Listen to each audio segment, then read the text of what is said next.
welcome to When the Sun Sets East, Episode 1, brought to you by the Music Arc and the Arc of E Network. My name is Noah. And my name is Gavin. And we're the Blanchard brothers, and we're finally here, people. We've been teasing it for quite a bit. We put up our Episode 0, and now it's time. And as if to take any longer, your MacBook took a shit right before we started this. Yes, if you must know the behind the scenes, because we do like to talk about that sort of stuff on mic. This is maybe one of the latest recordings we've ever done. Mm-hmm. Not in terms of like being close to release, because we've definitely done stuff like the night before. Yeah. Sometimes hours before it was scheduled to go up. Mm-hmm. But late in terms of the fact that it's 12:47 in the evening at the moment. And I'll go ahead and apologize in advance. You may hear some hot June rain in the background, maybe, possibly. That's a great band name. But hopefully that'll just make things more atmospheric. There's a thunderstorm going on currently. So apologies, but not really, because we desperately need it here in Charleston, South Carolina. It has been brutal the last couple weeks. Like 103 degrees on my drive home from work. That sort of stuff. Not fun. So I'm sure it'll be humid as hell tomorrow. Yeah, it'll be great. All this rain. It is cooler in sunny South Florida right now than it is here. People don't believe me. Yeah. Gavin just got back from Florida recently. Yeah. You can regale us with those tales. Maybe on another cast. Man, not right now. Yeah. Okay. I don't know. From the top, I guess we got a little bit of housekeeping before we get into the album proper.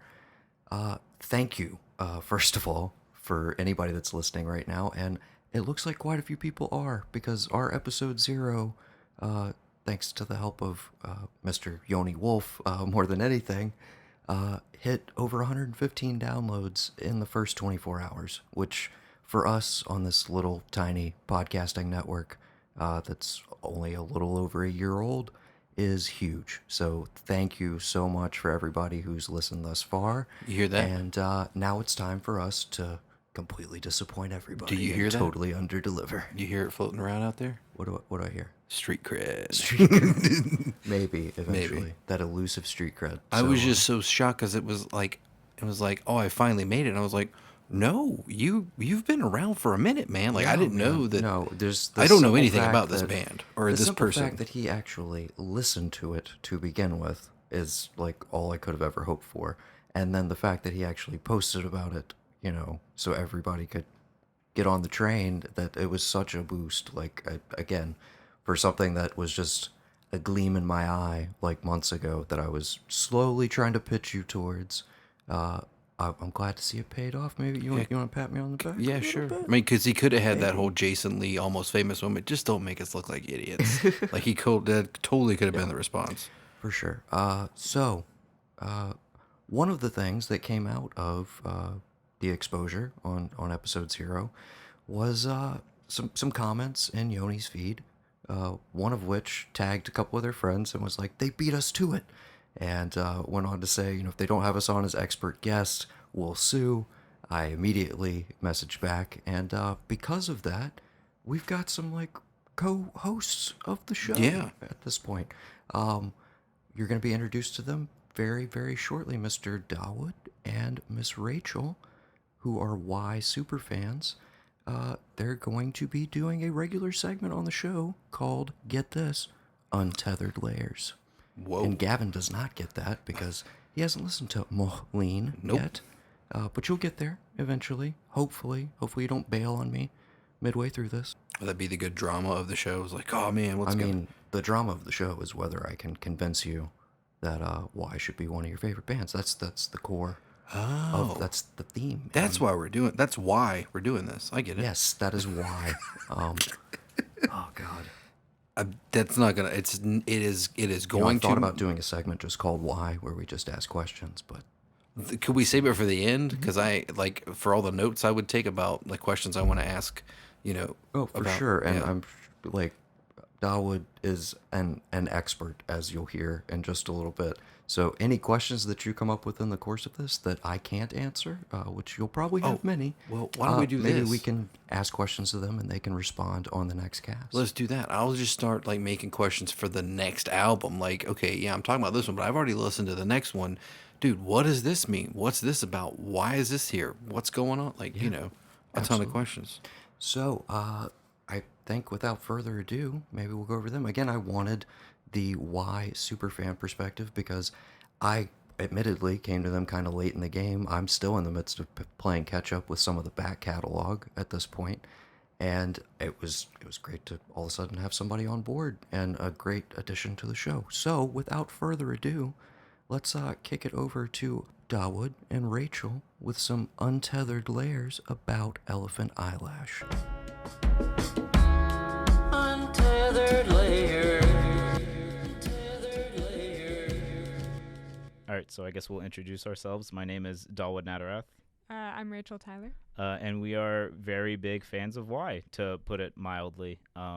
This is definitely, I've been a fan since my preteen years. I'm now 21 years old, so arguably much too young to be listening to this kind of music whenever I was a 12-year-old. But No. obviously I have a very deep and personal connection with this band. I think Rachel can agree. Our friendship has persisted through the years through a mutual shared love for this band. It's safe to say, I think. Yeah. Yeah. I mean, I think, I found Y in mid-high school. Mhm. And I think that their work is, that's a really personal time in general. Yeah. The band is always going to be really close to our Yeah, hearts. just hugely meaningful. It's probably one of the first bands that I remember getting into, like, as an actual band. I would listen to music every so often, but this is like I said, arguably I was too young to be listening to this. To Alopecia was the first album that I got on. I don't agree with that. You don't agree with that? No. There's some adult themes, but this episode is not about alopecia. It's about Elephant Eyelash. So Noah, first of all, thank you for having us on the show. Yeah, but thank you. he wanted us to talk a little bit as super fans about the history of the band, at least in this particular moment of their discography, where they were, and how things led up to this. This album, Elephant Eyelash, was released in 2005, and it was the band's first full band studio LP, but it wasn't the first time they ever recorded as a full band. And I know this podcast is generally speaking on the 5 full-length LPs as a full band, so Elephant Eyelash, Alopecia, Eskimo Snow, Mumps, and Mochlin. But like I said, this wasn't the first time they'd ever recorded as a full band. They released a Sand Dollars EP about 4 months before the Elephant Eyelash album as a full band, and then they also had another full band recording as the album was a live session, and it was called Almost Live in Anna's Cabin. Was the first time that I believe they recorded as a full band. Full band being Yoni, Josiah, Matt, and Doug, as opposed to just Yoni. This was a year after, so Elephant Eyelash was released a year after Yoni kind of shed Y as a moniker and brought it on as a full band. So it was the first full studio LP with the full band, and it definitely shows that it was the first one because it's more focused than a lot of Yoni's older stuff, which had a lot of like abstract lyricism and stuff like that. In Oakland specifically, and the earlier you go, the wilder it gets with Yoni's projects. Yeah. But Elephant Eyelash is kind of honing a very particular style down to a finer point with the full band. It's definitely got a more robust sound, definitely like a fuller sound than his previous recordings did. And it's a huge turning point in Y's timeline for that very particular reason. Is like, once they reached Elephant Eyelash, before this studio album, Yoni had his hand in pretty much every single musical pie he could get in with all of his friends. He was a part of a huge number of different side projects and solo projects, whether it be through Cloud Dead or Green Think or Reaching Quiet, or he had his own monikers as like Miss Ohio's Nameless and stuff like that. Once it reached Elephant Eyelash, he started focusing more on just Y stuff, and he's done stuff outside of it since then, but a lot less than he used to. And so this is a huge point, at least in the history of Y, kind of defining it as Yoni's main project, with Elephant Eyelash as Josiah and Doug and Matt are introduced. But yeah, that's just a little bit of history, I guess, or like a little bit of context as to where it is. Yoni was doing a lot of stuff just as himself as Y. It was a moniker that he used for all of his solo recordings since I think he started in 99. That was the first Y tape that he ever put out, was 1999. Why? Yeah. Why? What? Yeah, man, what? You murdering your vertebrae. I mean, who, me? I'm killing the bug. Why are you murdering your vertebrae? I mean, you slice life.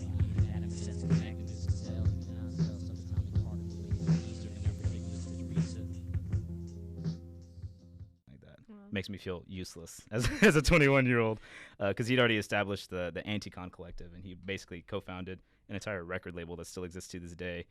So he was 19, and whenever I was 19, I was doing nothing of the sort. Not even close. But yeah, that's just a little bit of context, at least with Elephant Eyelash, and we wanted to talk a little bit, obviously, about our own personal experiences and our own personal connections that we have with Elephant Eyelash. So when was the first time that you listened to it? Do you remember? Well, I found Y through their album Alopecia, which I feel like a lot of fans Yeah, did. definitely agree. And then when I got more into the band, I went through their back catalog and downloaded all their CDs and everything, or put them on mixtapes. You know, me and my sister had and playing in our car constantly. Yeah, so Elephant Eyelash was one of, I didn't listen to that one right away, but I would say, maybe 2012 or 2012, something when I like first that. heard it. Yeah, I mentioned earlier, I think that Alopecia was the first one that I had ever listened to as well. And that was at a time where anytime I wanted to listen to music, I would just go to Google and I would type in the artist and the album and then Mediafire, and I would just I would just pirate it right off the internet. Oh, I bought mine. So. Yeah, see, so I do owe, unfortunately, I'm very sorry, I do owe the band, I'm sure, like $10 for pirating. Well, my older brother did. And that's actually a huge reason why I got into Y at such a young age, is because I had a brother. My brother's 4 years older than I am. And so we would just kind of sit at home, and then our brother would come home from a long day at high school, and he'd be like, check out this new music that I found. So I was lucky enough to get into Y at a relatively early age. Like I said, my brother came home, and he was, I think, at like 17. He was a junior. And he was like, y'all listen to this. And I was like, okay, yeah, sure. And I listened to it. And I remember, like I said, I shouldn't have related to that kind of music as much as I did when I was 13 years old, but I was like, this is cool. Well, I don't know. I disagree. You Really? keep saying that, but I mean, I don't know. Like I said, it has some. Maybe I thought I was like cool for liking more mature music, but at that time, like I said, anytime I wanted to listen to an album, I would just look up that album and then download it, and then so this was before I was obviously very heavy on streaming services and stuff, and a band's entire catalog is right there in front of you. So I only listened to Alopecia, I think, for probably like a year or two, because it was just like that was the only album that I knew existed for this band. Yeah. And I wasn't at a point in my life where I was like looking up bands' discographies or anything like that.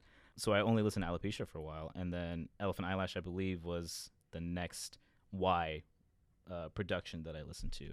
And despite Alopecia being the first record that I listened to, Elephant Eyelash is the one that I hold the most nostalgia to, and I think that's that's something that I was thinking about listening to this album, is how nostalgic it feels. Yeah, and like I said, I didn't even listen to it until about a year or two after I got into the band, but I have such personal memories with this record, and from high school, or like early high school, like my freshman, sophomore year, stuff like that, where I'd be like on the bus listening to Speech Bubbles or something like that, which I'll talk about later.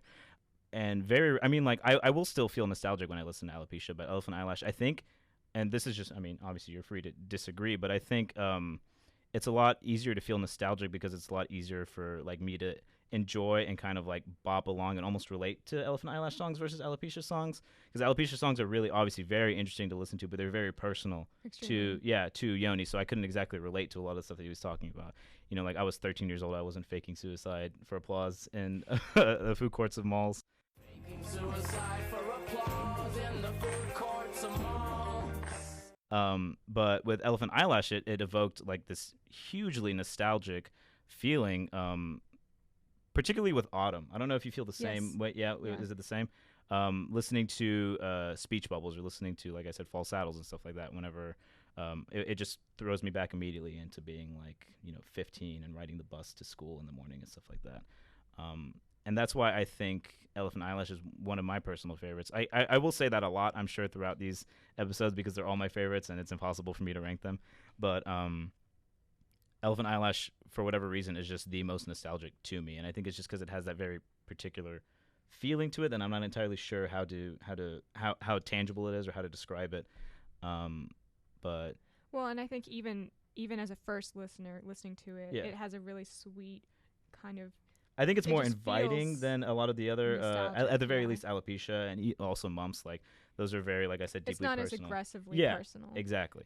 And so it's got that nice, sweet feeling to it, which is why I personally think it's one of the most accessible Y albums probably to date, except maybe the latest one, Maclean. I feel like that's kind of not reverting, but going back to a sound that's a little bit more, like you said. How did you put it? Like, less aggressive is what you said. Yeah. So Maclean, I think, is reverting to, like you said, a less aggressively personal side of Y, where it's just straight up pleasant to listen to. It's very calming, in at least some of the songs, at least on Maclean particularly. But it's I think easier to listen to than some of the other records. But it's interesting that both of us got in on alopecia because we were talking earlier about how I think with our generation that's very common, but with older Y fans, Elephant Eyelash is still one of the best and one of the most personal and their first listen. Obviously because I was 9 or 10 when Elephant Eyelash came out, so I definitely wasn't listening to this record. And I think I got into Y right around when Eskimo Snow was dropping. Okay. Like I said, I wasn't paying attention. I wasn't following the band closely, so Yeah. it could have been right after. But I remember I remember anticipating Mumps.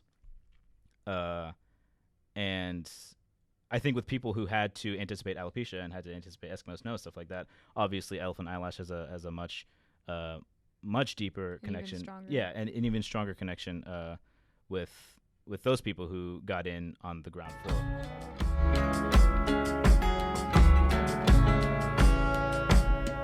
All right, and that's where we'll put a pin in it for right now, but they will be back a little later in the cast. We figured we'd go with our track-by-track kind of commentary, get Gavin's thoughts, and then we'll go back to them for their favorites towards the end. So It's so weird we'll listening leave to a people. little space because I've listened to this in advance where, we can leave breathing room so we don't all double up on one song or anything like that. So It's just weird listening to people talk about, like, they're talking about this the way I talk about AFI. Like, AFI is my favorite band of all time. It's so weird to hear that perspective, but also kind of like, I miss that. Like, I miss having that like, initial reaction to something that's like, it's so visceral. It's in my face. I can feel it. As you could hear, they got into them in high school. Dawood mentions his older brother getting him into them. And so that got me, of course, thinking, like, what were you getting me into around the same era? You drove a 98? Is that right? I had a 1991 91, excuse Celica. me. A 91 Toyota Celica, all white. I then got a 1997 Toyota. I've only ever had 15-year-old cars. This Lexus is the newest thing I've ever had, and it's still 4 years old. It's a lot of cars, man. It's a lot of cars. But yeah, I remember many a morning riding to school with you in the Celica and having two bands in particular just beaten into my brain. Yeah. One of those is the aforementioned AFI, and the other would be My Chemical Romance. And here's where we lose all of that street cred. Yep. You thought we were about to And gain. it's gone. Because if you've listened to any of our earlier podcasts, we will defend them to the death. If you want to talk shit about those bands, We will fight you. You're more than welcome to, but we will always argue for them being very unfairly shoved into a genre that, don't pigeonhole them. Don't Yeah. pigeonhole either one of them. Nope. Okay? Go back, listen to those records. That's all I'm going to say for right now. Maybe down the road. I don't have a title in the moment, but if you wanted to tackle the two of them, that could be a fun cast. Yeah, dude. We stack the albums against each other, obviously, at a certain point. Oh, dude, yeah. Why NCR did we not runs think out of this stuff, already? But, Well, no, we just started from Sing the Sorrow, and we go through because we've got, Sing the Sorrow and Bullets. Then we've got December Underground and... I see the I'm listeners Not Okay. just dropping off right now. Or This is not what they tune Yeah. in for. Yeah, no, it's December Underground and Three Cheers. Then we've got Crash Love and goes up against the Black Parade. And then we've got the Burials that goes up against that. And then we stop it because I've listened to the new AFI album on repeat, love some of the songs. Not the biggest fan. But Okay. yeah, so shout out to AFI, best band of all time. My brother said that. In my Gavin's opinion. humble opinion. Yeah. So, like I said, let's get it back on track for Okay. the people that are here to hear about why. Yeah. Do you want to do general thoughts from the top, or do you want to just dive in track by track?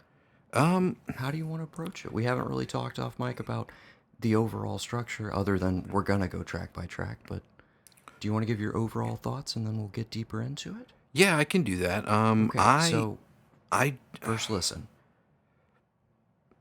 I don't really know what I'm listening to. What is this? Okay. What's this stuff? Okay. I'm glad you brought up the whole AFI Just, thing, you because know I what, think give me- it gives give everybody me- a little bit of an idea of like, this is what Gavin's Look talking at this about. douchebag. Look what he listens to. Yeah, I get All it. right, Well, no, give me your elevator pitch on this album. Although not the band. Don't talk about anything about him or the band. Just like give me the elevator pitch for this album. Why should I listen to it? Why should I care? I'm just curious. I like it. It's neat and different. But like me saying neat and different probably cheapens it because like AFI is my favorite band. So you know I get it. Well, okay. The uniqueness, first of all, would be the thing that stands out most for me. Yeah. Yoni's vocals are incredibly unique. His songwriting, the song structure, the sound of the album itself. I love bands that just don't sound like anybody else. Again, my aforementioned favorite band, Modest Mouse. And to me, there's echoes of them in some other bands from the same area around the same period of time. You're Built to Spills, that sort of thing. But I guess that's to why, me, yeah. they still have a very wholly unique sound to them. And I've always just been attracted to that in general. And another thing that attracts me is very, very personal songwriting, very hard on sleeve sort of stuff, or getting to see inside somebody's brain or thought process. And again, this was not my first Y record. Like a lot of people, it was Alopecia. This is one I initially went back to. Wasn't, bowled over by it, but it's when I came back around in the last couple years and I've been really re-exploring them and found that like I love all of them at this point. I'll say that from the top, but I feel like this is a very good introduction and really sets the table for where they're going to go over the course of the next 4 albums we're going to talk about afterwards. I feel like kind of every shade of them is encompassed in this record. I personally feel like it's very diverse. I think some sections feel mildly not repetitive, but songs that are in the same vein and maybe sequencing. Like I'm not a huge fan of like resequencing albums and stuff, but I could maybe see this one being toyed with in interesting ways, and we can maybe talk about that as we go. But I'm a huge fan overall, and this one is one that continues to grow on me the more and more I listen to it. And I should say, prior to this recording, I'm probably at about 20 plus like full listens to the album cumulatively. About 10 of those in the last week. So, I'm at 2. Okay. So fair enough. Yeah. That's all I asked was for once. So the fact that you went the extra mile, it's why I love you, brother. Yep, I appreciate that. Right. But it wasn't a pill. It wasn't anything hard to swallow. Well, I'm glad to hear that. So like I want you to tell me, like, I keep reading about this guy's in, like, it's a big deal with hip hop and like it's a big, like, I guess more of like maybe indie hip hop underground. Like, would I know well, if anything, is there a moment before any of this to where I would have seen this dude, or this dude would have been like on a featured track with somebody I might know? Do you have any idea? Not in your wheelhouse, honestly. But like, go ahead. No, I mean, well, just give me a name of something big. Like, what's the big? Okay, so before this album, what's the biggest thing that's gone on where you would know, where people who are like, I guess on my side of the table would be like, who's that dude? Like, why do I know that sound? Why do I know that look? I mean, you've obviously mentioned Bellflower for the next one, and like, spoiler alert, I listened to like the first 3 tracks off Alopecia. That shit's dope as fuck. Yeah, like, I know. So much. Like, I'm just like, let's just talk about that one. I like this one, but you gotta set the table, and that's the whole thing. As you heard Dawood and Rachel talk about, prior to this, there's like this whole back history that we could do an entire cast about, and we may at some point. That is the build up to this full band Y album. And I feel like maybe I sold it to you, not incorrectly, but I mentioned the hip hop angle. And this is like that underground hip hop style being honed into a full band indie rock, just blender. And this is like the honing of a sound. So as maybe rough around the edges as you might have thought some of it was, or not as palatable, and I don't know how you felt about it, we'll get into it. But this really, for a lot of people, when you read reviews at the time, it got the the coveted positive review from Pitchfork.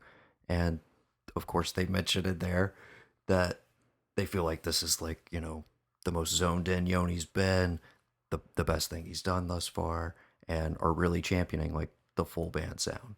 Mm-hmm. So I felt like it was okay to kind of throw you into the deep end, essentially, even though you don't have all these building blocks of the side projects, Jaime's Basement, Cloud Dead, Reaching Quiet, all of this other stuff.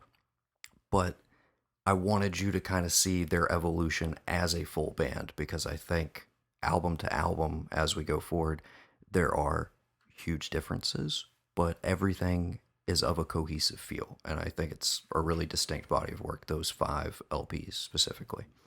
So we can go ahead and let all the air out of this room. The only hip hop I had ever heard of with like a band involved beforehand was like The Roots and Gym Class Heroes, and that's it.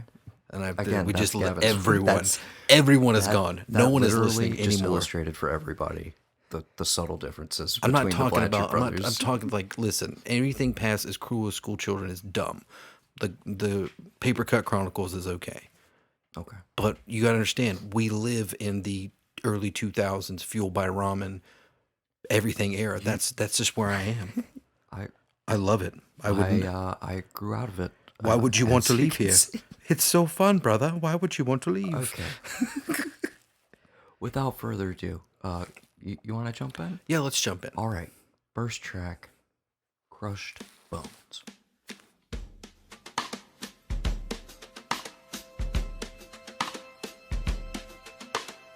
All right, so it's got that it's got very melodic, draws you in. Love Josiah's drums right here.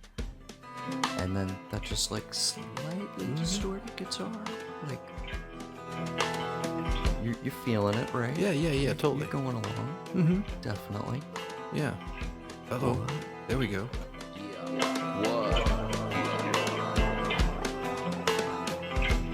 Yeah, this is definitely, I don't know. Here we go. Oh, here we go. Here we let's are. Listen. To inhaling crushed bones through a dried up white out pen and riding the backwards racer and Hot June Rain. I get it. Good job. See, I'm not going to be able to make these jokes. It's a wooden coaster with a medium hill height mean. High hill to flat ground ratio, you know. I'd sell my shingles for a thimble dip of snow. Back then I'd have sold my single for a fingertip but glowing.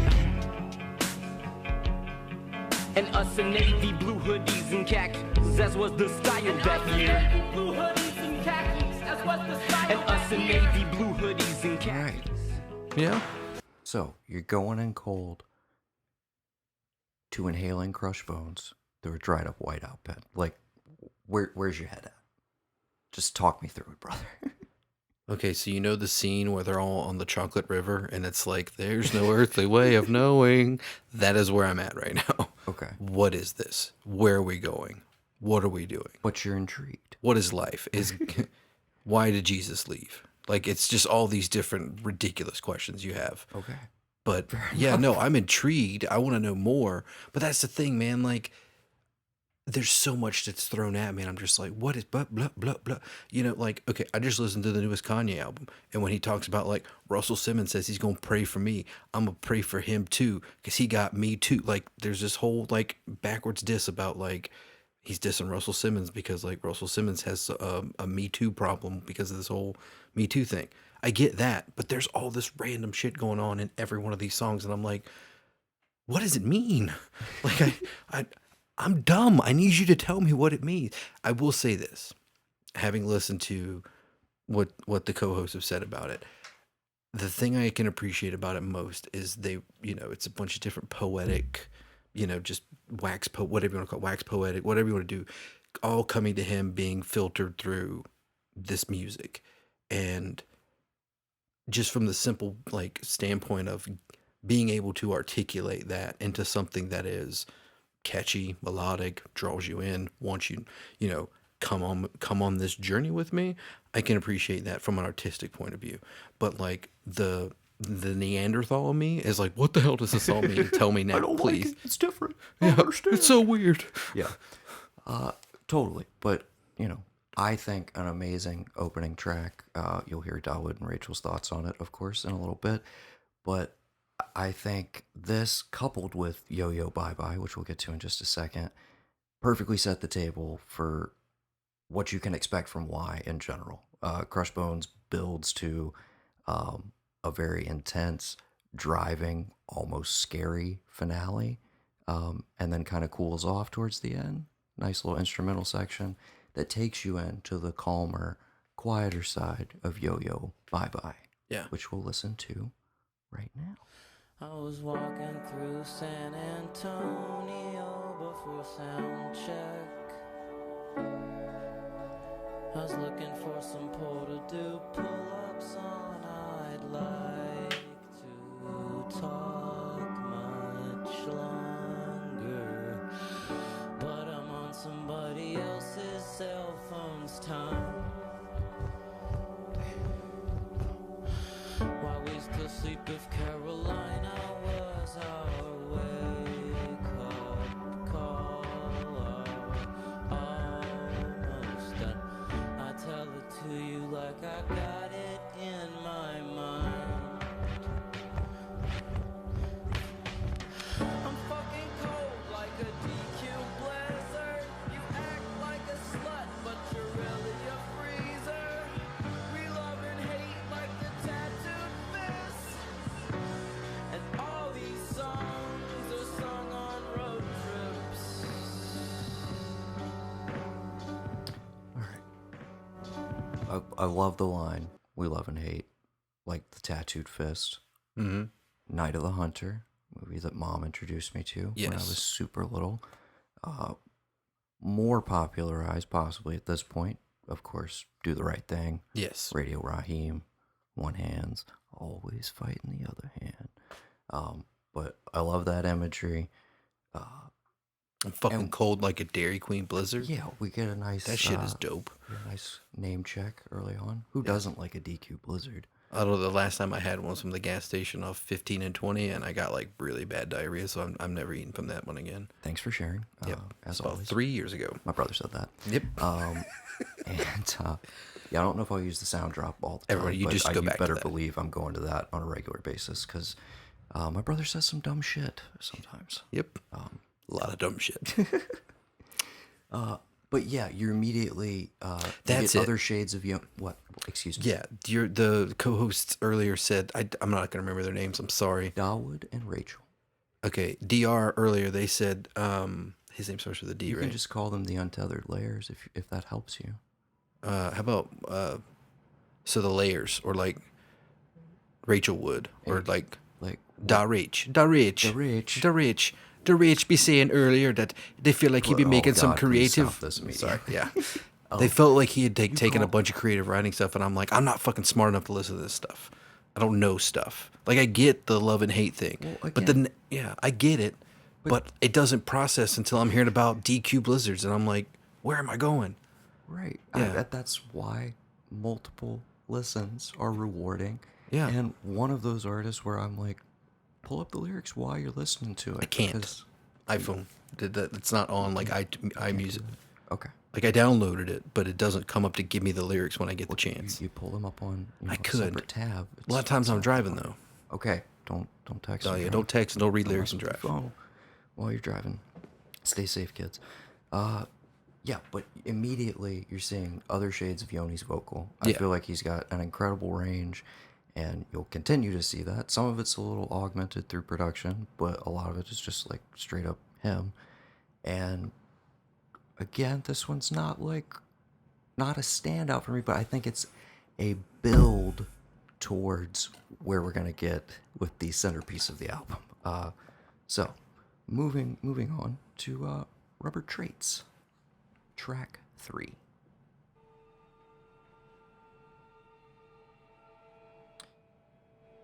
We got a nice melodic intro, and I'm actually gonna speed this one along a little bit. And we're gonna jump in right here.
It's the Wii U's that really do it for me there. They do it in every song, but especially this one. I can dig it. I love the build in this one.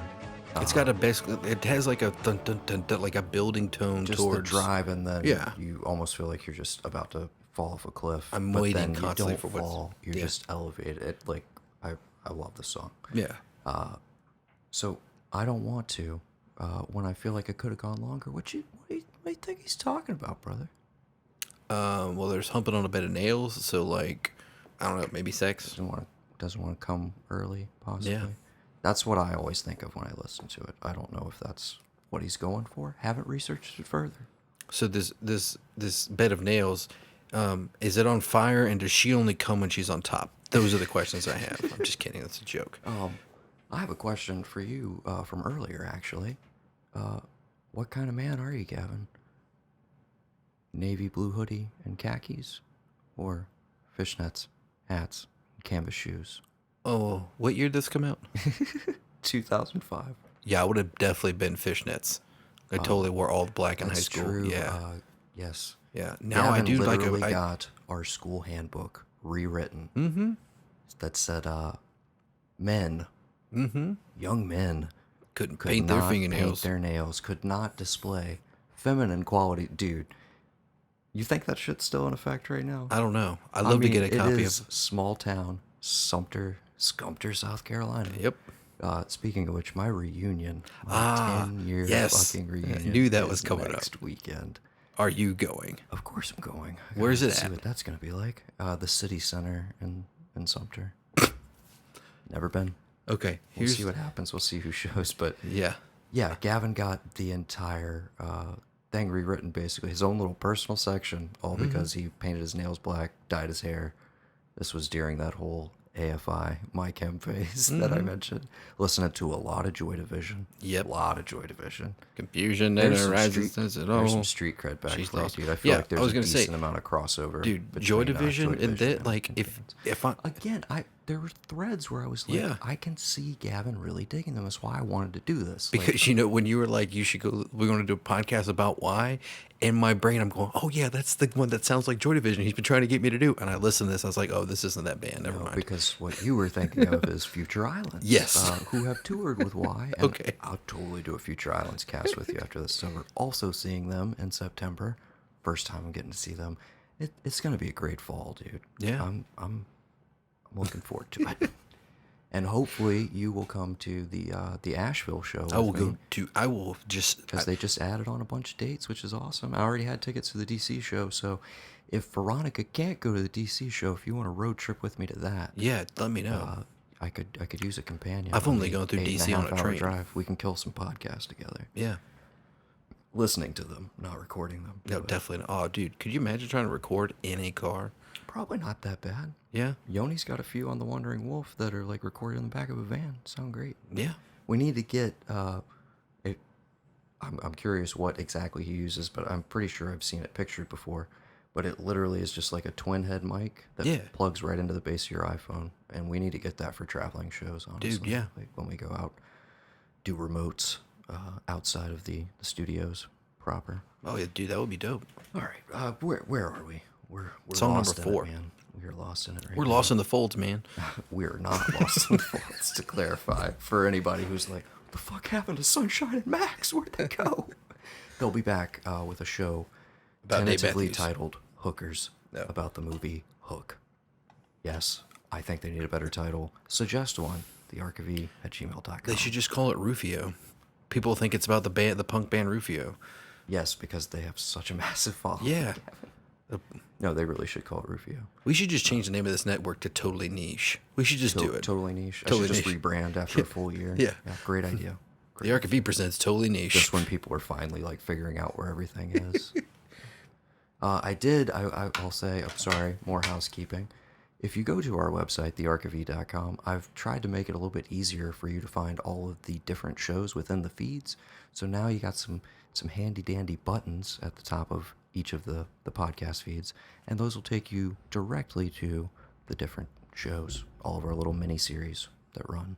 That's right. And Noah made that beautiful website. Using Squarespace. The wonderful who is voted not a Squarespace. sponsor. Not a sponsor, but hey. But if anybody wants to sponsor us, I will again thearchive@gmail.com. We're but humble. I gotta talk to you about amateur being a sponsor. podcasters for the love of the game. You know. Yeah, what you were saying? The Second Act Film Festival, the one I was in. Yes. They totally want, like, they're looking for sponsors.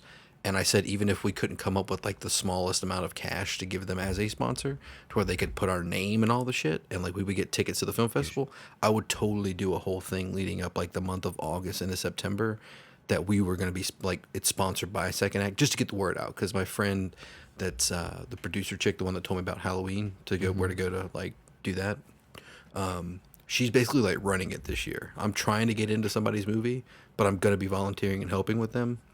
And so she wants to, like, try and make it as big as it can be. And I said, dude, we should totally do a podcast about it. You sit down with me and talk to me about it.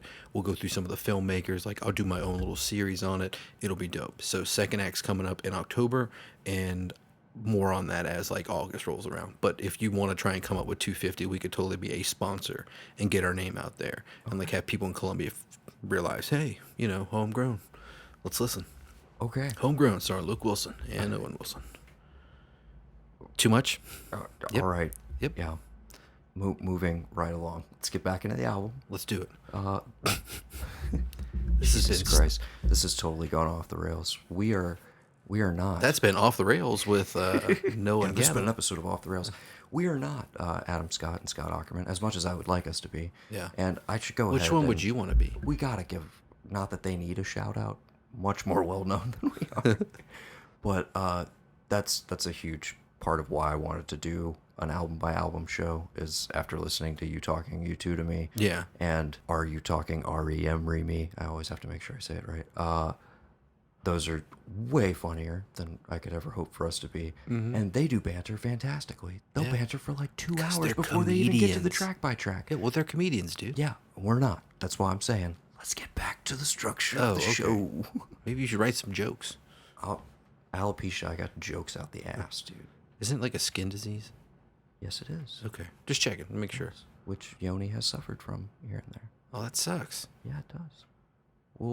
We'll get into all the ailments, all the issues. That's a key to understanding a lot of the lyrics.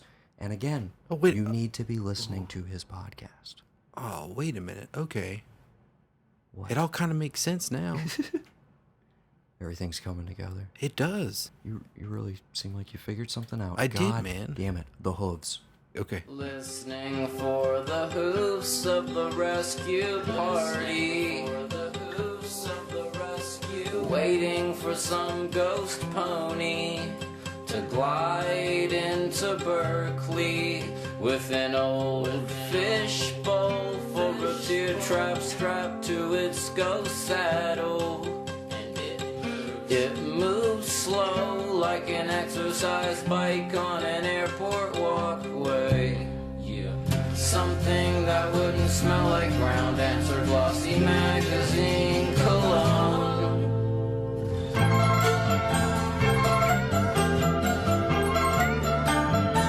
Tailor-made for a Wes Anderson trailer. Yes. Are you, Is it? are you Yeah. kidding me? No, This yeah. little section? Perfect. Okay, so that's a little bit of the hooves. In the way that, like, Baba O'Reilly is tailor-made for trailers, too. Like regular movie people. Yes, a lot Yeah. of similarities between those two songs. What? I don't know. I don't know. That's what I think of when I hear piano. Thanks for calling chords. it Baba O'Reilly, by the way. All right. On to Fall Saddles, which, spoiler alert, you'll hear a lot more about in just a little bit. This recording that you're hearing is Yoni's dad, Mr. Michael Wolf. And a lot of interesting history there. Again, I encourage you, Gavin, listen to the podcast. The family episodes are some of the best. Give you a lot of background. Is his Uncle Dick Wolf ever on it? The Law and Order guy? No. It doesn't know? He's yet to have to... Is Dick Wolf still alive? I don't know. Is he? I don't know if it was like That's like an uncle of his, right? You Start that rumor if right you're here. related to Dick Wolf, which we in fact know that you're not, let Gavin know. That's apparently another question mark. What do we want to call him? My question mark corner? I don't know. Okay. We'll move on. So we've had kind of a fairly light, while the subject matter here and there maybe on the darker side, or you're just sitting there like, what the hell is he actually talking about? It's been on the lighter side, I feel like. Yeah. And all very of a piece thus far, outside of the opener, Crush Bones, which again is very assaultive towards the end. And we transition from Fall Saddles, which ends with, again, more of the tape from Yoni's dad. It's about this. Now it's about this cassette. And what's going on here? Hello, test. Okay, I'm not over. The needle. Now, it's about this cassette. Yesterday morning. And we're about to transition into what is my favorite song on the album.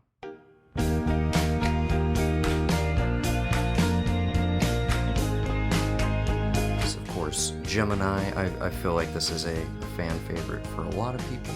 What's the one after this? The one after that would be Waterfalls. Maybe it's 2 after this. I can't remember the name of it, but it's my favorite. Are we getting to your favorite? Okay. Soon. Well, Gemini, again, I don't want to step on the toes too much of Untethered Layers because I know they're going to hit a lot of these, but this is the one that really hooked me into the album when I was first listening to it, where I was kind of like, I'm feeling it, but it's no alopecia. And then this one just like kind of just washed over me. I think it's one of the most like uniquely romantic songs I've ever heard. It's just a great little, it's like a bunch of vignettes almost of this relationship. Super descriptive, like you can see all the great imagery. White Castle gets name checked. We got this needs to be. We got White Castle. This is like something you hear in the montage of like every early 2000s teen movie where the guy's like really quirky and awkward, but the girl's too hotter than he is. Or like something like, not Nick and Nora's Infinite Playlist, but like the Perks of Being a Wallflower. This is one of those like montage movie love connection things, or like maybe a trailer for him or something like that. I feel like that's what I think of when I hear this. I feel like you're underselling it, but you kind of brought it back around. I could see that for sure. I'm just saying, if you drop this into some like romantic comedy or like some kind of like romance drama during the breakup part, people would get hooked and they'd be like, "What the fuck is this?" And why do I like this? And they'd have to go find out who it is. Definitely. Yeah. I could see it fitting. Which back in the day, they'd have to sit through the entire movie, read the credits, but now they've got their phone so they can just look it up while they're in the theater. Yeah. Shazam it right there in the multiplex. But this is really, again, the one I keyed into. I think it's got a nice, steady build of the verses, and I want to go ahead and jump ahead to verse 3. Okay?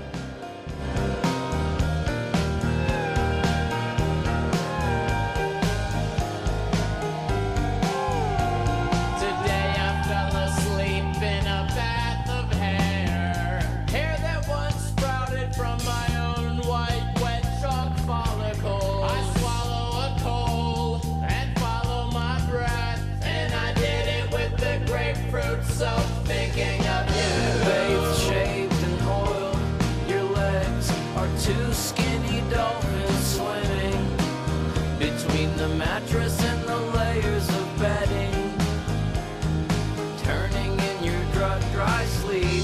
When I ask you to kiss my pulse, you offer to start the shower. I want a verb and you give me a noun. What do you dream up while I tongue you down? I remember listening to that line and being like, yeah, I'm digging it. I can get this. Yes. I love the imagery of the legs, like two skinny dolphins swimming. Great stuff. But yeah, as a fan of, I'm getting very personal on our Ycast. Yoni's all about sharing shit. As a fan of Cunnilingus, I have often wondered, what's she thinking right now? I never much care for Colonel Angus. Yeah, no, that's the question. Like, you're always like, am I doing a good? Pat me on the top of the head. Am I doing a good job? Like, what's going on? Yeah. And now I'm thinking about the hair reference we just heard. Like, man, no, that's not great. Sure. But yeah, and that would have been when our Brazilian wax sponsor would have been a great plug. I want a verb and you give me a noun. There's the dissonance or the frustration that sometimes in a relationship of like not being on the same page or on the same wavelength.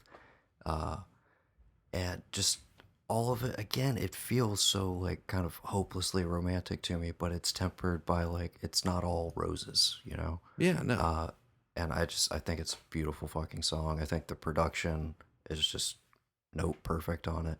And the way he carries the last refrain of Gemini and the way that carries through all of that is just amazing to me.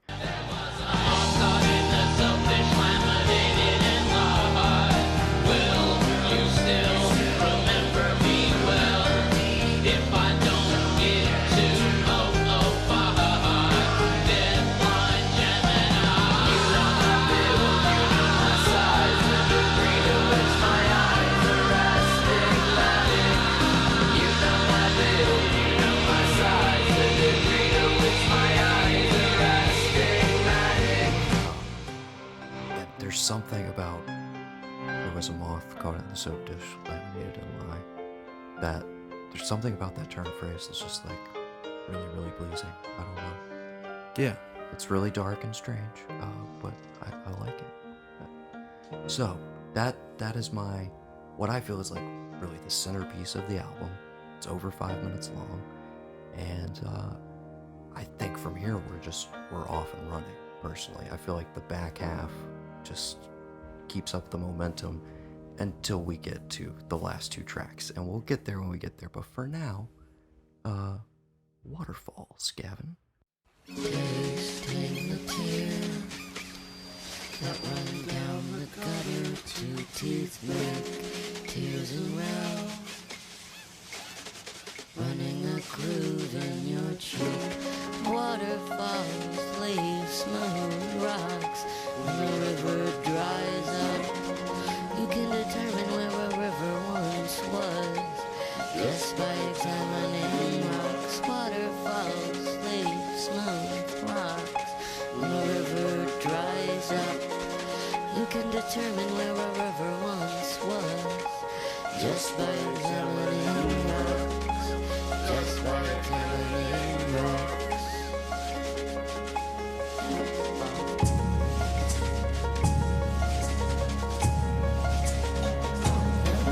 Your face never forgets a cry. Your face never forgets a cry. Like trace remnants of acid in your spine. Your face never forgets a cry. Your face never forgets a cry. Like trace remnants of acid in your spine. That's Waterfalls. What do you think? Where are you at with the album right now? I'm digging it. I'm kind of, How do you feel about his vocal on this? I guess is the main thing I want to know. I don't know. I've been trying to answer this question since I started listening to this album. I'm trying to figure out who he sounds like. I know that it's original, and that's one of the beautiful things about it. It doesn't sound like anything I've ever heard before, which I like. But I keep feeling like there's somebody on the tip of my tongue. I can't say their name that he sounds like to me. Again, for me, there's like nobody I can really equate it to, but like maybe for a split second, that dude from the New Radicals on like one track randomly for 4 seconds. Consider that a great compliment, Mr. Greg Alexander. Yeah, as far as especially the one I'm wanting to listen, the one that's coming up in a minute. That wish I like. He would come back to like actually making music, not just producing. If you're out there listening, Mr. Greg Alexander, what if that's? You want to do a whole podcast just devoted to maybe you've been brainwashed to, and each episode is a track. Yeah. Or I was gonna say, what if this is like our version's Milli Vanilli, and like Yoni Wolf is like the figurehead, and it sounds like him, but it's really the dude from New Radicals the entire time, and nobody's caught on yet. I would love it if he's been like stealth, just like making music with somebody. Maybe he is like I was gonna say like Deadmau5 or somebody, or like Daft Punk. He's one of those. You just don't know it. Anyways, I love I think it's one of the more unique vocals on the album. And I was going to say, if you like this vibe, I would encourage you. It's very similar to a lot of the Jaime's Basement and Cloud Dead stuff. And the production to it as well. It almost feels like it could have been like an outtake from one of those records. So I really, really like it. And just the percussion in the background is such an interesting, just like rolling drum beat. So moving right along, we're into Sand Dollars. This is the one I like. This is your favorite? Yeah. Yes. I thought this would pick be this for me. Yeah. And because here's the new Radicals right here. I don't want it. Illegal name and watercolor on a piss-stained Frisco truck, hoping some camera'd catch your face. And the rain came down and the fat worm showed up like seared shut. Clotted blood vein sections, fossil drying up. You got no God hand in the wind of a raindrop, and the paint that you used was water-based. The sound of light rain and burning leaves is the same. The hound in night's brain learning dreams is untamed. That shit right there, dude. Right there, listen just to the that fucking transitions. shit. Like, Yes. There'll be a time for drying up and dying on sidewalks. Is that a River Phoenix reference? There's a time for growing up and dying on sidewalks? Is that like River Phoenix reference? My brother said that. what? Didn't River Phoenix die on a sidewalk outside of the Viper Club? Yeah. There'll be a time for that? Like, is that like something to inspire to? Oh, that's crazy, man. That's random as hell. I love it. This is my favorite song on this album. It's sad I couldn't remember the name of it, but I've only listened to it twice. Sand Dollars. These are selfish times. I got shellfish dimes. Yes. And sand dollars. Yeah. Mm-hmm. I figured this one you'd be able to lock in with it. It's got a great groove and but it's still, again, they really maybe only once in this album really hit a traditional verse chorus structure. Maybe that's why I like it, because it's the most successful. I think it's very palatable. I think the back half I feel like is almost more accessible, but it's like the earlier tracks are getting you into the vibe and the headspace of everything, preparing you for what you're gonna get throughout the rest of the album. But you're just getting it communicated with different levels of intensity. Some are a little bit more poppy and like bright, but I think they're all really, I mean, comparatively speaking, I think when we get to Alopecia, even though I personally feel like that's still the most accessible, even though Dawood seems to think that maybe this is. Mm-hmm. I think Alopecia has a more darker, brooding tone overall compared to this. But I think that's why I initially got into it a little bit more. And it being attached, of course, to Bellflower, which is a very dark, brooding movie. I'm going to watch Bellflower. Yeah, I'm going to rewatch it as well before we record Alopecia. So more on that in the future. Now this is Speech Bubbles, which I thoroughly enjoy. And the only reason I'm not going to say much is because I know this is one of Dawood's favorites. So we'll move right along. Now we're into Whispers Into the Other, which I thought might be your number 2. I think this has the accessibility of Sand Dollars and is a little more of just like an angsty breakup song. A lot of people want to identify the whole album as a breakup album. I don't think that necessarily comes through on every single track, but this one in particular. Have I become bug under thumb for your sentinels to glow by? I need out of my shirts, I think you'll find attractive. On your heel perch so clandestine, you rest like a second-term president, and I go destined to keep the crayon close and guess until my name goes red. At whose dead half-daughters were denied your womb on the down low. At whose half-sons come a lump in my throat and man my fever with an army of frogs under skin. And I don't wanna dance with your shadow no more.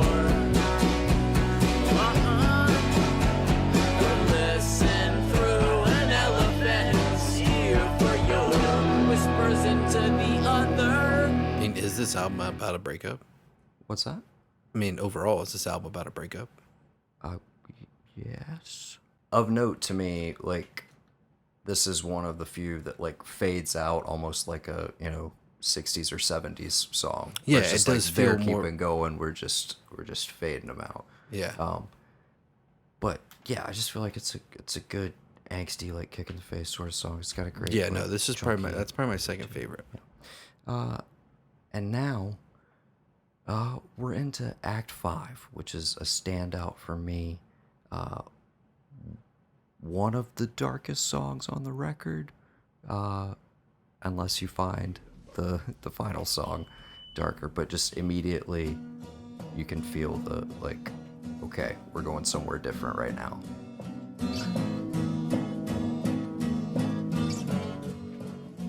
Very haunting intro.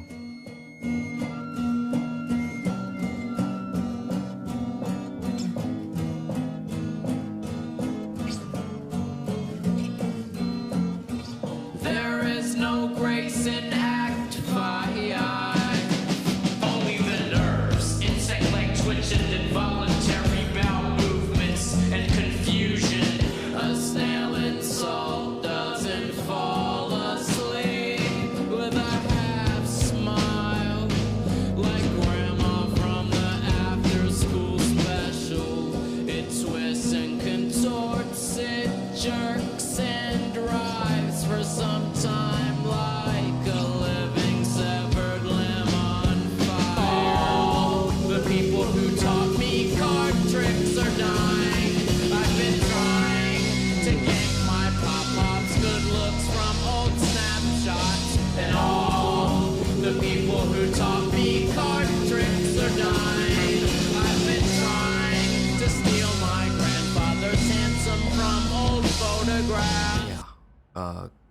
To me, seems pretty obvious, but a little bit of a meditation on death, growing old.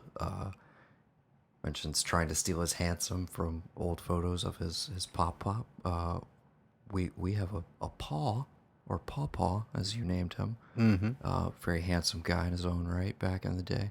But that concept of looking at old photographs and like, oh, well, maybe if I just style myself this way, like, oh, okay. I like that, but it's overall just a kind of a downer. Very bleak and interesting that it's like we're very close to the end of this record, and it kind of takes quite the dark turn, if you will. And let's move right in to the finale.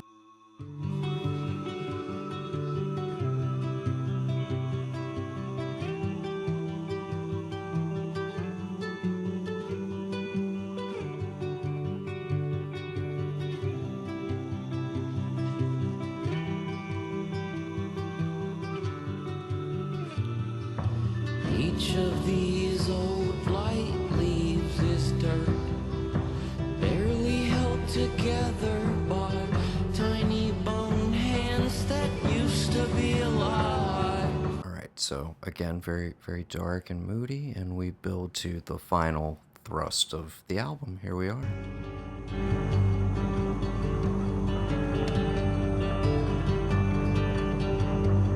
When my balls are finally big enough to do it, I don't want no casket, no saddle, no see-through plastic mask. No casket, no saddle, no see-through plastic mask. And when I finally do it, I wanna do the dirt like the dead leaves do. And if you do leave the earth when the earth leaves you, cold and hard as a marble tabletop with nothing on top. There's no hip hop hooray, heaping heaven, golden bone gateway. No bright confetti, high step march, ticker tape parade. There's no mound of clouds to lounge on. No mound of clouds to lounge on.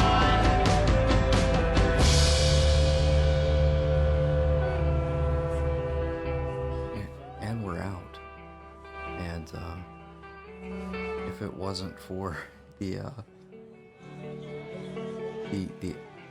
outro, now the denouement, if you will, I feel like we would go out on a pretty bleak note.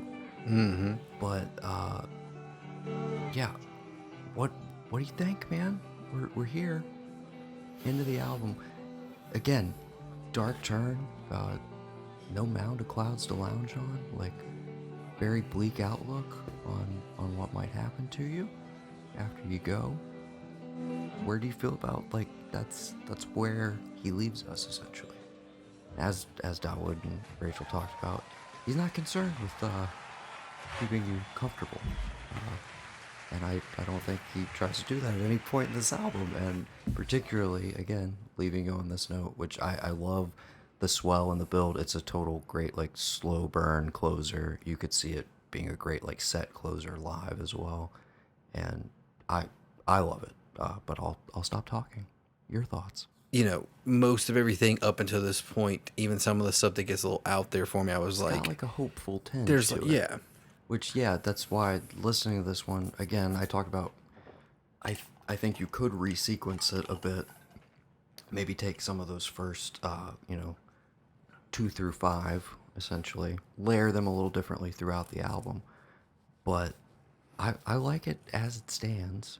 Yeah. And I like that it's not a comforting thing by the end of it. It's I feel definitely like an it rolls emotional definitely, journey, and whether you relate to it directly or not, I feel like there are individual moments in each track that I just find, like, musically beautiful, individual lines in every song that just, like, floor me with how well written they are. That's what I was. That's what the main crux of what I got through this whole thing was. Like I said earlier, I don't know what's going on. I need to be told stuff because I'm a Neanderthal. But there are little flashes of, like, holy shit, that's brilliant. You know what I mean? And that's dope. And I feel like this you're a lyrics ends. guy. I know you are. Yeah. Like, Well, I more feel so like than just the sound of something. Yeah, no. I mean, like, the sound. That's the other thing too. Like, the reason why I kind of liked Sand Dollars and then the one right after it, I could hear the music with the guitar and the vibe. I got, like, a little twinge of, like, Explosion in the Sky or, like, some other band that I dig the music itself. And that's the thing throughout all this. We've said, or I've talked about, like, oh, I don't understand the lyrics, anything like that. Musically, this thing is brilliant. It's like on point. The way the sound's used, the space it creates, I'm like, not so much in a comfort zone, but there's still twinges of that in each song that I'm like, I can dig. I can, if I listen to it, on a road trip or multiple times, it would probably be one of those. But that's like, I think I've talked about it before. That's my process. It's like anything new that I listen to, it doesn't matter whether I put it on walking around or if it's just like something I'm listening to get ready in the morning. It's going to have to go from 1 to, what is this? 10, 11 tracks, 13 tracks. How many tracks is this?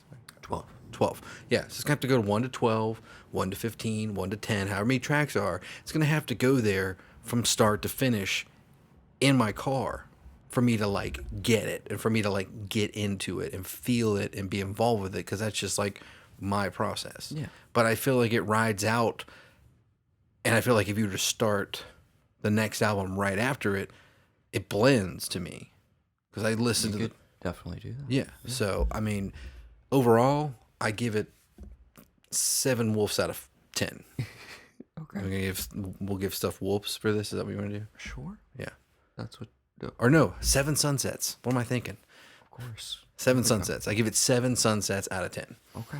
I'm a little closer to, like, an 8. Yeah. If we're going on a rating scale, I wasn't quite prepared to do this. Oh shit! Whoops. So this is totally off the cuff, but yeah, I think it's essential part of their discography.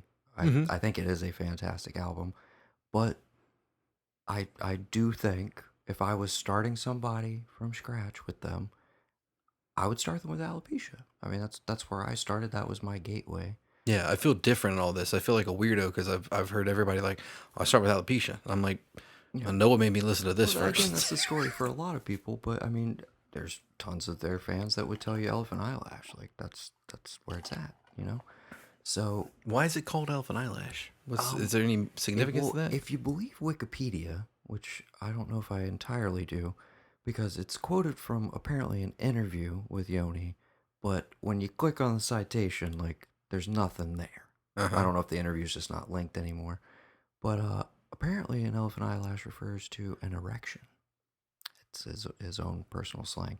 Yoni, if there's any truth to that, let us know. And if Wikipedia is full of shit, tell somebody to get on that. I don't know how we fix stuff like that. Can't anybody just put anything, right? Yeah, I think so. Okay, well, we'll fix it immediately. But as far as I know, it's an erection. I don't know. We do have one other reference to elephants and whispers into the other, about whispering into an elephant's ear. Yeah. Which I had thought about that. If you have any questions for Dawood and Rachel, who we're about to hear from in just a moment or two, we whisper into the other. Do you have any whispers into the other? Anything you want to know, possibly, for next episode? What's your my lingering questions from this album that'll be answered? Whoa, oh God! I wonder if that caught. I think that is the thunder telling us it's time to wrap up our end of the recording. Yeah, I gotta get the hell out of Dodge. But, I'm gonna have to drive through this all the way back. This is gonna be fun, and I can listen to alopecia the entire way. You should definitely. That foreboding sense of just like dread of going into the unknown. I mean, I don't mean to oversell it that way. It's oh God, I can't wait for. I'm not gonna say a word about it. I'm just gonna listen to it, and you're not gonna hear a damn thing until the mics are rolling. I'm down, I promise. And I promise I will come more loaded for bear with notes, insights, possible jokes. We're still figuring it out here. Yeah. So if you have any suggestions for segments that you'd like to see in the future, anything we're like totally fucking up on, let us know. That's part of why we have Untethered Layers, so that the experts can tell us like, yeah, so you guys got this wrong, or you fucked up on this date. Yeah. You so fucking idiots. Why are you guys doing this podcast? Yeah. So. Because me first, gimme. That's why. I don't know. I saw that in the comments, and I was like, because I asked you to. Yeah. No. Well, I saw that in the comments, and I remember texting him like, dude, we gotta do this. If somebody else had this idea, I already talked. He was like, dude, I already handled it. Dude. They're gonna be co-hosts. I was like, oh, okay, all right, cool. So without further ado, let's go deeper on Elephant Eyelash with some Untethered Layers. Untethered Layers. Kind of, do you want to start talking about your favorite songs? Yeah, that works. You go first. I've been talking a lot. Yeah. Oh. Yeah. Well, I think that personally, my favorite song probably would be Gemini, Birthday Song. I think that is a lot of people's favorite song off of this album. It's just so beautiful, and I can't necessarily, I don't want to speak completely for Yoni or for the songwriters, but I personally feel like it's such a beautiful song about a relationship, even if it's not necessarily straightforward happy.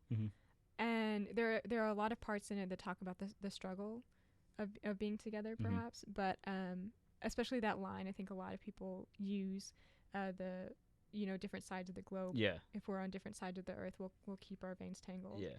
Like a pair of mic cables. We're on different sides of the globe. I thought we'd keep our veins tangled like a pair of mic cables. And if there ain't enough slack to reach, that we'd solder them together, cross oceans big stretch. And me personally being like in a long distance relationship for several years, and I think even if that line isn't necessarily literal, I think that there's just so many beautiful lines in that song that kind of describe such a personal relationship with a lover. Yeah, I definitely agree, and it's one of the few Y songs through their, relatively, through Yoni's, at least, his relatively extensive discography, that is, I think you could probably comfortably categorize it as a love song. Like you said, there aren't a whole bunch of, it's not necessarily straightforward about, like I love you and, like, crooning for a person. Yeah, it's not necessarily happy or sad, I think it's a very honest look at the way that somebody feels in a relationship, and that's why I think, and there's another, there's really only one, maybe two songs that I can think of throughout all of their records that are, like, so deeply about a relationship, and one of them is GM Hearts AB, which is on the Golden Tickets EP, which I don't necessarily count because it is almost like a recounting of somebody else's love story, and I don't want to get off too much on other albums because I know this is going to be a recurring thing where I kind of just go on tangents, but that's why I don't really count GM Hearts AB as like a Y love song, because it is just like I learned about a fan and their love for somebody else and I wrote about it, versus something that's so obviously deeply personal to Yoni, and like I said, I can't really think of any other songs that are that just straightforwardly like this is how I feel about the relationship. And like I said, I think it's a really honest and like natural look, not necessarily an ugly look, but like it's not as beautified in a lot of senses that other love songs are, which is why I think it's a really, really, it's easy to feel deeply related to that song, because it's harder to relate to, like I said, just like cookie cutter, beautified, glorified love songs. Like they're nice to listen to, but this is something that you can actually relate to, especially like you said, with the long distance relationship. Yeah. And I think another thing that I'll say really quickly is that I don't necessarily, when I listen to music or when I'm trying to get into music, I don't necessarily always listen to the lyrics. Mm-hmm. That's not usually my first thing that I look for. I know some people do, some people don't. I usually look for, just basically the melody or the sound of the song. So, but even just the sound of that song, like we were just listening to this album in the car earlier, and Gemini comes on, and I'm just, it's just so beautiful. Yeah, when it starts, it's just really nice to listen to as one of the songs on the record. What else? I think you had another track that you wanted to talk about. Another track, yeah. Well, probably one of my other favorites would be Crushed Bones, just because. Well, I think obviously the first song on an album is so important. Yeah. I was talking about this with my sister a couple days ago, actually, especially prior to digital era music. Yeah. When you would get an album, you didn't know what it was going to sound like and what's the new era going to be. Yeah. And you put it in the tape player or the record player or CD player, and the first song comes on, and I think the beginning of Crushed Bones is so strong. Yeah. And so it's got that record definitely has a really good first impression. Really, really, really good first song. And it starts off with that kind of light, nostalgic feel, but there's a little bit of a creepy undertone, which all of Y has. Yeah. Which is why I like them so much, and it really builds to that kind of, that part, the Crushed Bones. Of the Yeah. Where yes, man. They'll know by getting their hello to the constables got pit bulls with their paw bones all stepped on. To the constables got pit bulls with crushed bones up their nose holes.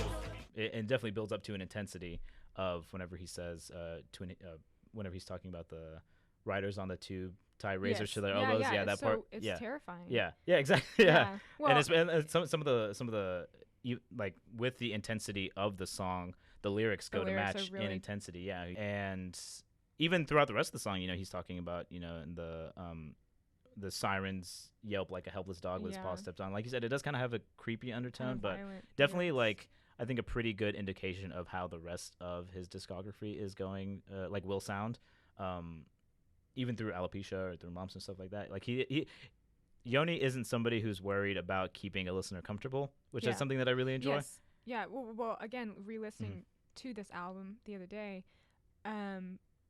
is something that makes Y so unique is their songs don't have a really comfortable pattern to them.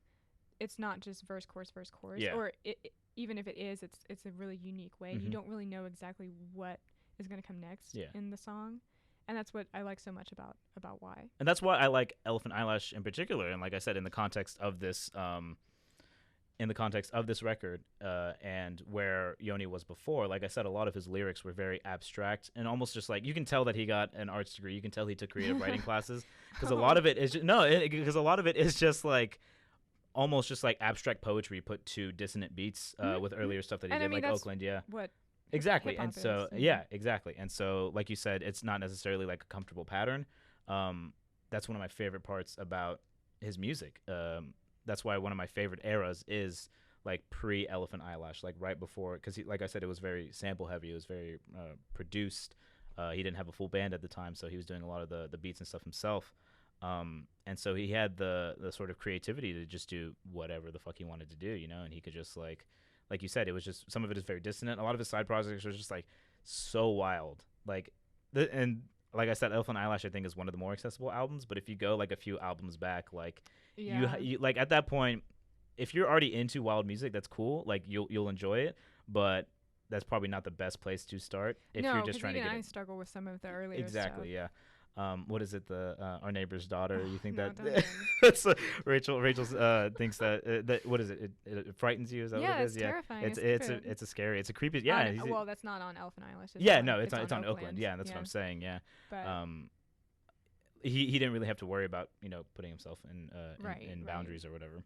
Well, how about you go ahead and talk about some of your favorite tracks? I will. Thank you very much. So a couple of my favorite tracks off of Elephant Eyelash are tied to the very specific feeling of nostalgia. I think that's, pretty comfortable to say. Most people's favorite tracks are a track that they have a very heavy personal connection to.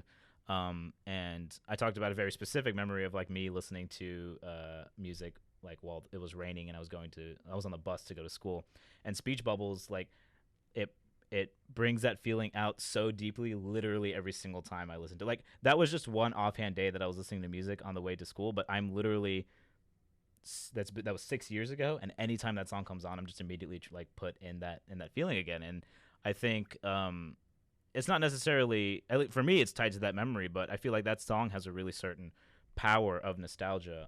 A lot of the lyrics are really beautiful, really poetic. Like I said, it still harkens back a little bit to his stuff before Elephant Eyelash, but with a more focused, robust sound of a full band.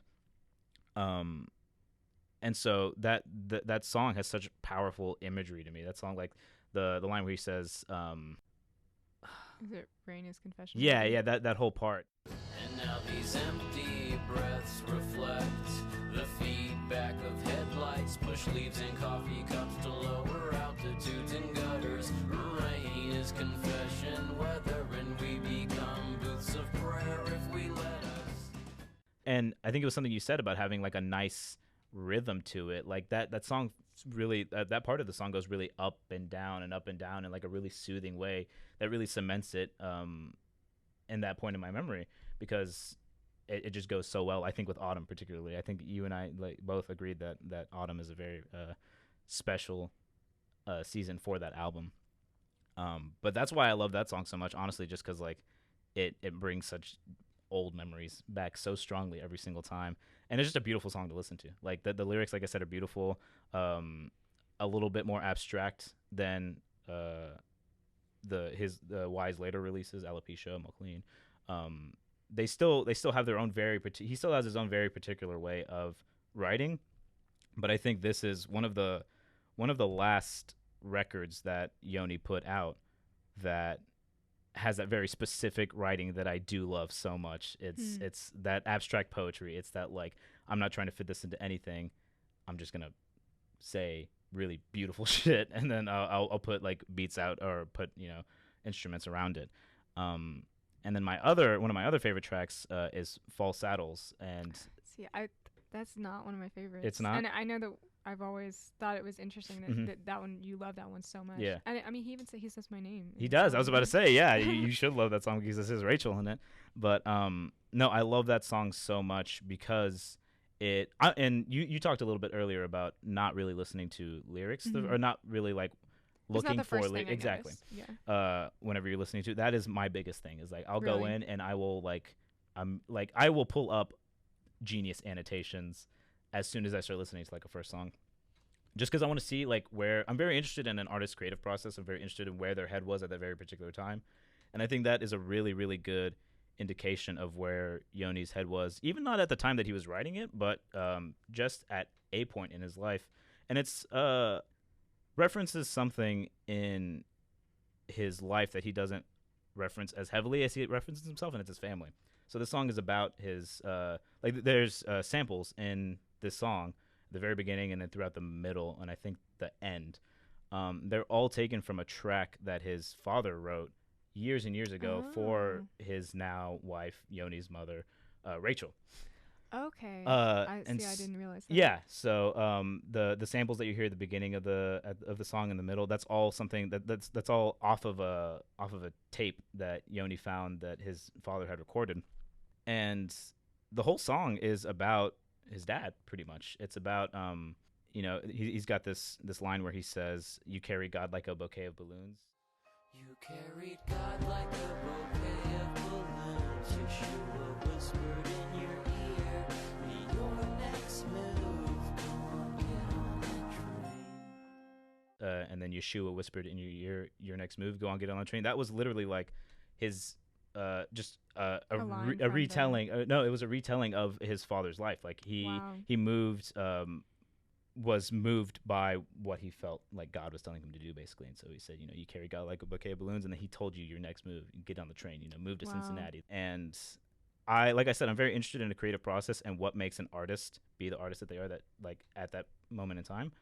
And I think it's one of the only like looks that you get into his relationship with his family.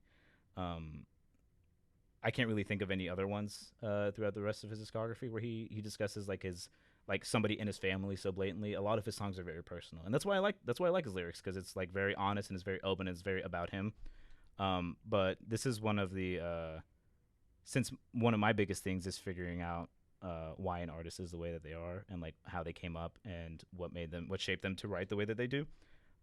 That's why False Idols is so special to me, and also because I think I'm just like a really vaguely spiritual person, and even though it does reference God and references Yeshua, and it's very obvious, that his father was a messianic rabbi, it's easy for me to relate to on vague terms in terms of spirituality and just like kind of being pushed by the flow of wherever life takes me and stuff like that. So it's deeply personal to me, and I know it's deeply personal to Yoni for a very different reason. And I think that's one of my favorite things about any songwriting is that if a song can make somebody feel so strongly in a different way than somebody else does, like that's a really, really good, powerful song to me. Yeah. But I just talked a lot. I'm very sorry. It's okay. So thank you again so much to Noah and Gavin for having us on this episode of When the Sun Sets East. I believe this segment is going to be called Untethered Layers. So join us, I guess, next time for another segment of Untethered Layers. Yeah, I'm very excited. So much. Yeah, thank you. The next episode, as far as I know, will be about alopecia, which is, if you thought I had a lot of words about this album, I have an infinite amount for alopecia because, like I said, and like you said, it was the first album that we listened to. Most people got into. Yeah. And I think that's probably the album that like we became friends through, at least in terms of why, because it was something that was at the time I would say our favorite album. Yes. Thank you again. Really appreciate it, and I will see you guys next time.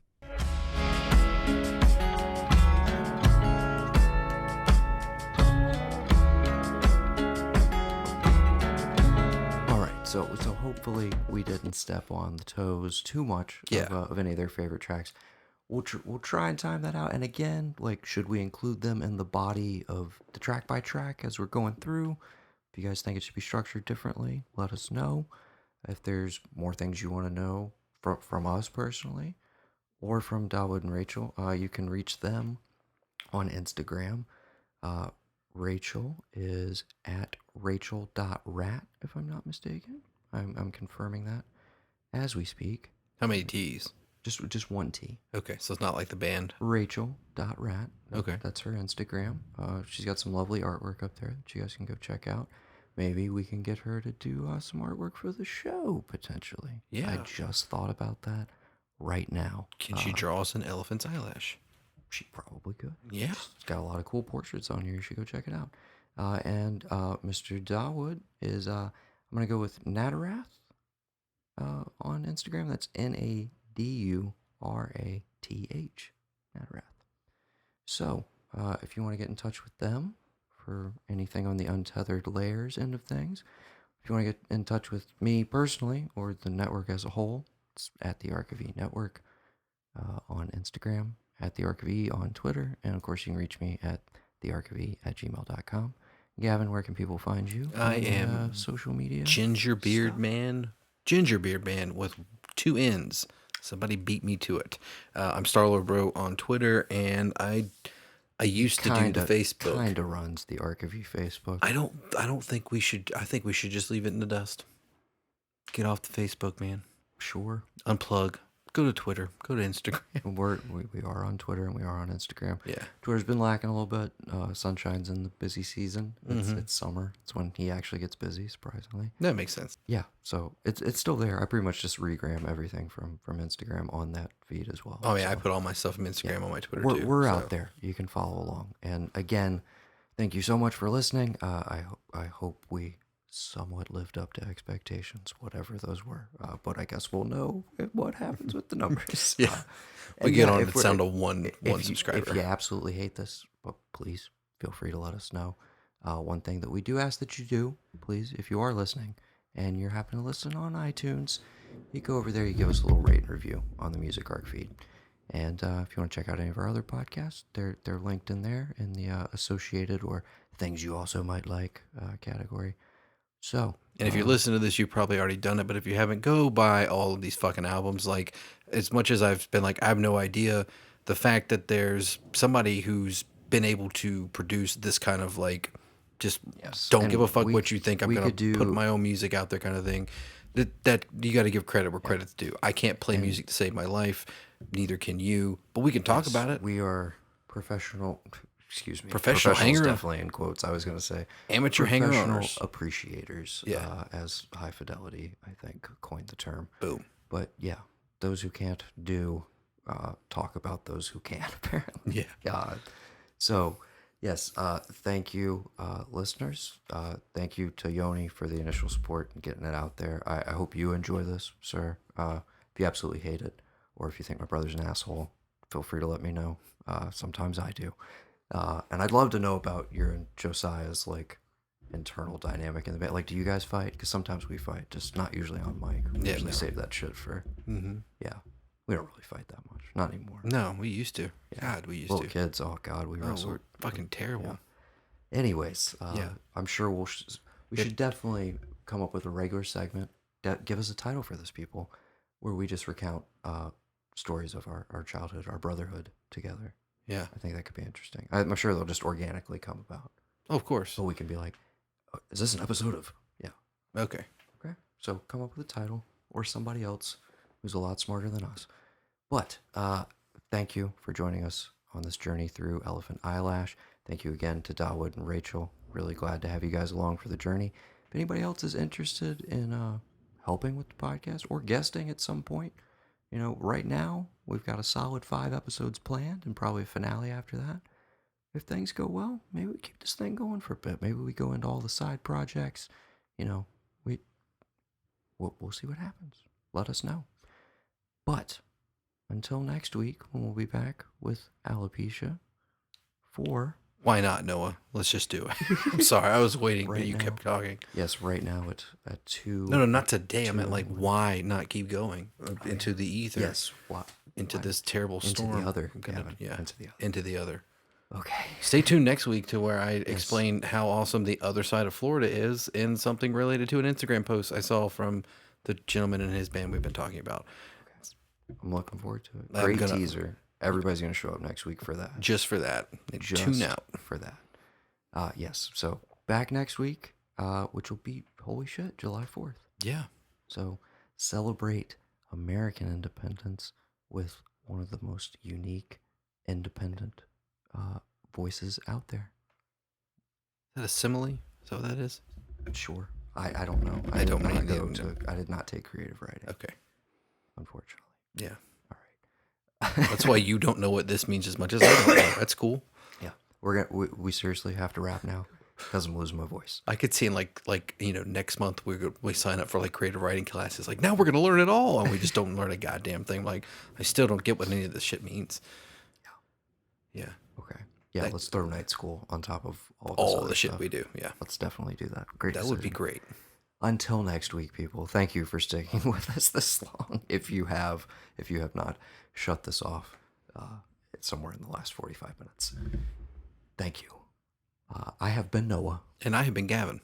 And we've been the Blanchard Brothers. And we'll see you next week when the sun sets east. See you when the sun sets east. Don't forget me.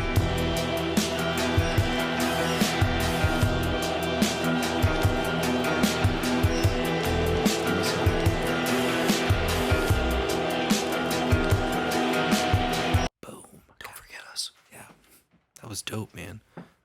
I mean, I don't know how many people quit after the whole AFI thing, but it oh, you lost so many listeners. Yeah. It's all downhill from here. Hell yeah. Well.